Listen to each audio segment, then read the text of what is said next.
I'm Dan Ackerman, and we are here taking a look at the Lenovo IdeaPad S205.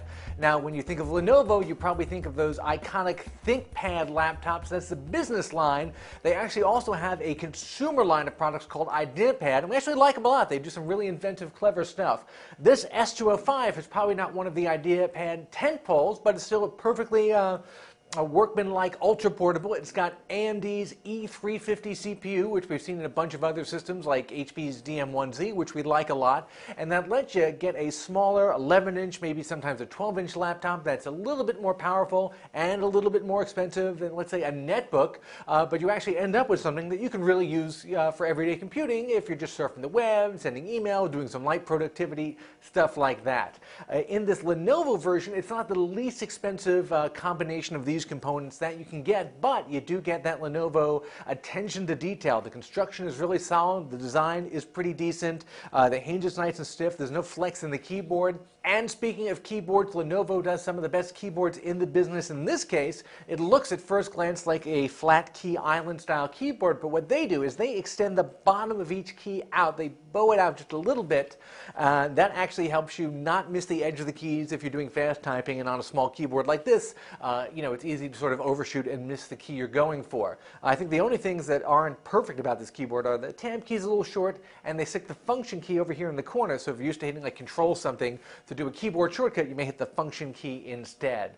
The touchpad, it's a little bit small even for a small laptop like this, but at least the buttons below it, the left and right mouse buttons, those are a decent size. Performance-wise, this S205 matches up favorably with other ultra-portables with the same AMD CPU. It actually does a little bit better in some tests because it has 4 gigs of RAM. Some of the other ultra-portables only have 2 gigs.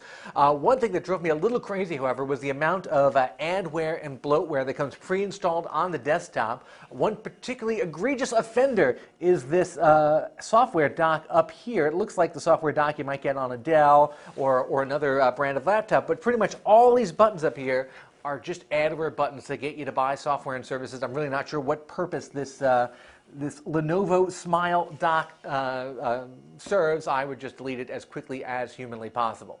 This particular S205 with the 4 gigs of RAM and the 500 gig hard drive, it's about $579.